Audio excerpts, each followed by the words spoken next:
toxic masculinity. Oakland, California is going to give families of color $500 a month. It says liberal city. This is Oakland, California. Liberal city to give low-income families of color $500 a month. Now, I don't know if you've been to Oakland or you know anything about Oakland. It's black people, okay? It's not people of color. It's black people. That's it. I mean, there are some Hispanics and some Asians and stuff like that, but it's like, I wonder if, let's see, Ian, let's do Wikipedia, Oakland, California. Let's check out the demographics. Boom. Race and ethnicity.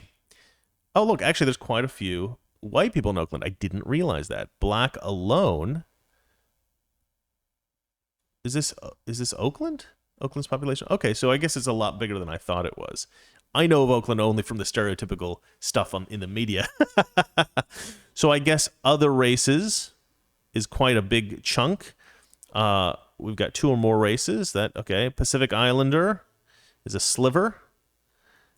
Asian alone, that's this green. So that's actually quite a few people. Asian. Very few Native Americans and black. This is the blue section. So white alone actually is the biggest group. But it would be something like 65% of people who are not white. Something about 65% of the population would be getting this money. So I thought it was mostly black people. Okay, I am wrong. I stand corrected. It's very rare that I come on the show and I just go, I am wrong. But it does happen. It does happen. But look at the image that they've used. So they're buying into the stereotypical media stuff too. I didn't realize Oakland was so diverse, but apparently it is. I have a friend that lives near Oakland, and he's a far leftist. He's Jewish. But he doesn't live in Oakland. He lives in Berkeley, which is much nicer from what I understand. Anyway, this is by Brianna Lyman. Let's see if she's a good writer. Well, this is the issue that I have. I mean, okay, there's a lot of issues I have with this, obviously, but this is ridiculous. Look at this. This is the great white hope, ladies and gentlemen. This is one of these white leftists who think, I'm going to save all the black people. They're like these super patronizing, horrible people. I don't think black people can really make money on their own because they're just not smart enough, so I'm just going to give them money. Ugh. God, these stupid people are so friggin' patronizing. If you really care about black people, you will give them a better education and you'll give them better jobs. That's it. That's what they need. Okay, better education, better jobs. They need a better culture as well, so you need to talk to them honestly. You need to talk to them maybe brutally honestly. But black culture is not good. Okay, it's terrible. It discourages black kids from getting education. It encourages violence. There's a lot of bad things about black culture. And so we need to look at those bad things and we need to adjust. And it's not just me talking about that, right? Black people are constantly arguing about how bad or good their culture is. White people have been removed from that conversation. And I think that's terrible. We should all be able to engage in it. If you really care about black people, hold on a second. The wife is writing. It says here, wait, what are you talking about? What are you? Oh, I clicked on the wrong thing. All right, she wrote, why instead of me is there a black rectangle on the screen? I don't support Black Lives Matter. Because that camera is off. I clicked the wrong thing. There we go. Sorry, ladies and gentlemen. Sorry, Valeria, darling. Okay, let's see here. So there's this there's this idea that white people shouldn't criticize black culture, shouldn't criticize black people. I hate that, because if you really care about black people, if you really care about America and Americans, because black people are Americans, all right? White people are Americans, black people are Americans, Hispanics, Asians, we're all Americans, all right? If we care about the people in America, the white people that are poor in the Appalachian Mountains, the black people that are poor in the ghetto, Asian immigrants, Hispanic immigrants, if we really care about these people, then we'll actually talk realistically about the problems that they face and that they endure. And one of the major problems is black culture keeps black people down. And the biggest problem that black culture has, I think, is that black people are encouraged to be racist against white people. Racism is a cancer in black culture. It pervades most of black culture. I would say that over 50% of black people in America are racist against white people in some way. Probably well over 50%, probably a significant majority. And I think this stops black people and black communities from progressing, and we need to stop that most of all. That's the biggest thing. We don't need to be giving them $500 a month. I mean, oh God, I hate these stupid people. All right, let's read through there. Okay, low-income families of color in Oakland, California will now be eligible to receive $500 a month with no strings attached, the mayor announced on Tuesday. Don't worry about getting a job, ladies and gentlemen. You can just sit back, relax, play your PS4, and rake in $500 a month with no strings attached. Probably for every member of the family. Or I guess just families, right? So it's not actually that much money, but it's still a disincentive to go work, to go make something of yourself.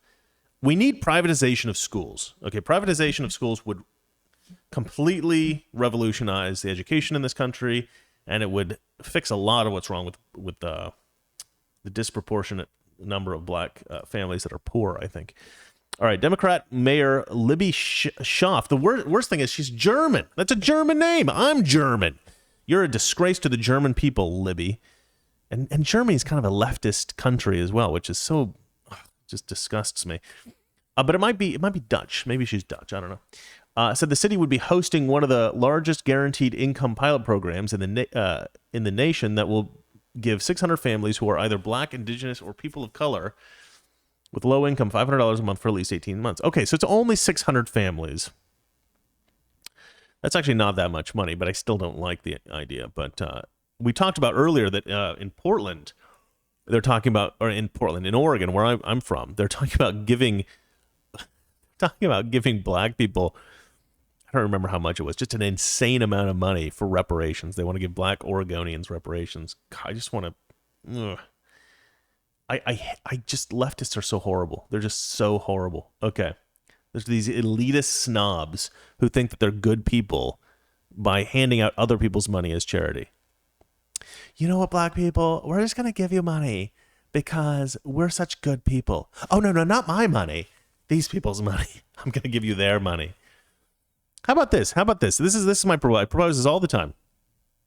Democrats are always talking about charity. They're always talking about giving, reparations. They're always talking about this kind of stuff specifically to specific demographics like black people or whatever. Okay, if you think that's the right way to go, you pay for it, right?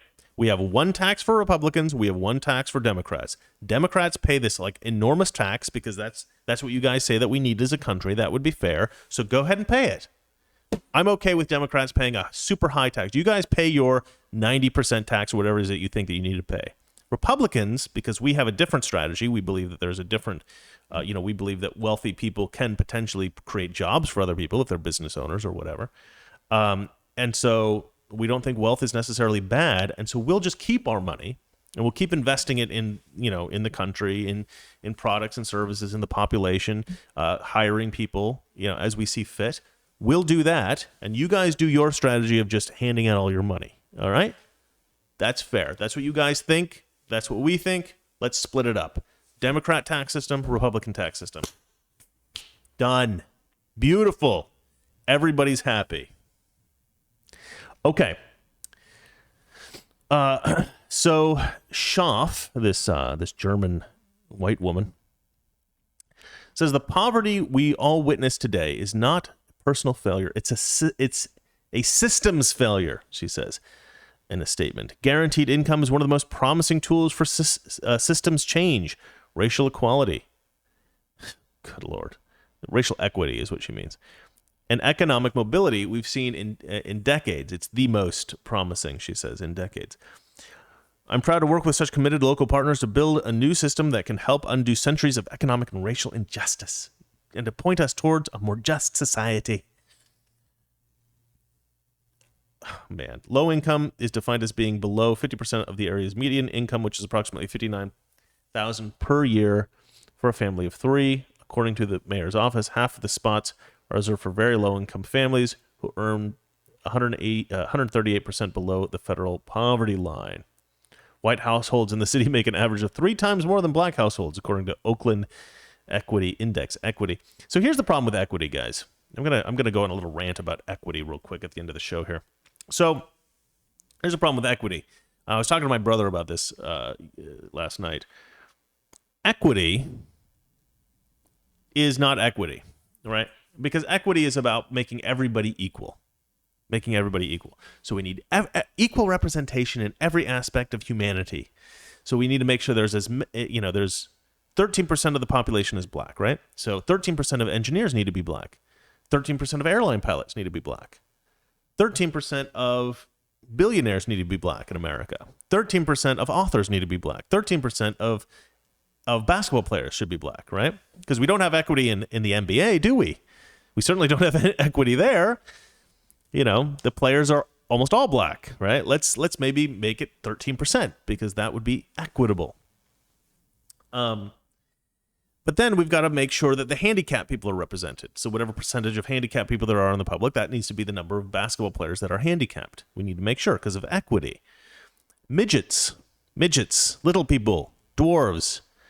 We need equity for them as well. Whatever percent of the population they are, they need to be represented as basketball players, professional basketball players. And they need to be all paid the same, no matter what their skill level, because of equity. LeBron James, he needs to be paid as much as the midget, no more, no less. He needs to be paid as much as any of the handicapped players, no more, no less, because equity. People who have mental, I don't know what they call it, mentally handicapped people. What do they call it? They used to call it mental retardation. I don't know what to call it now. It's like offensive calling people retarded.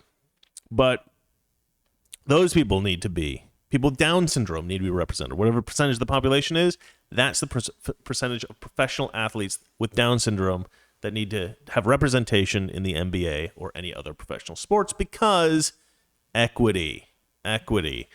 When we do racing, when we do actually like sprinting and stuff like that, do the fastest runners, do they have to slow down so that everybody finishes exactly the same time because of equity? I mean, the truth is equity is nonsense. It's not a real thing. Equity is just a way for people who want certain people to be successful, to pick the winners and the losers. We need to hurt these people because they are too successful, they're too good, they're winning too much, and we need to help these people because they're not winning enough. It doesn't matter about the skill level, it doesn't matter about the talent, it doesn't matter about the education, it doesn't matter about the work ethic, the ambition, none of that stuff matters. But because there's historic inequity in the world, we need to create more equity. But they don't believe it. They don't really believe it. They only believe it in certain instances because that's what they want. It's all just about what certain people want. It's not about things being fair. It's not about things being just. It's about just what some people want. It's a total farce. It's a total con. Do not believe it. Laugh in their faces when they talk about it. Look, Democrat politicians, they know all this. Okay? It's just the voters that have been duped, that are so gullible they believe all this crap. The Democrat politicians are, in fact, criminals. They're con men. They're criminals. I know I say that every episode, but it's true. All right. Okay, this is going kind of long, I assume. What are we at? Yeah, I've already gone half an hour over. I'm so sorry that this lasted so long, you guys, but I'm so happy you stayed with me, and I will jump into the questions and comments now, if anybody has any, and let's see if you guys have anything that you want to say. Okay, this thing, so because I'm not on this, section, here we go. Sean, oh man, guy, I don't know, I can't pronounce words. Sean Boheen, pretty sure that's how you pronounce your name. I don't know if that's right. Boahene. It's a strong sounding name. It sounds good. Speaking about privatizing schools, you hear about the young man who created a school for black teen boys. He was criticized by Roland Martin because he said blacks need to rely on themselves, not government. Man, Roland Martin is just a total piece of work, isn't he? Toxic Masculinity. Weekdays, 9 p.m. Eastern, 6 p.m. Pacific.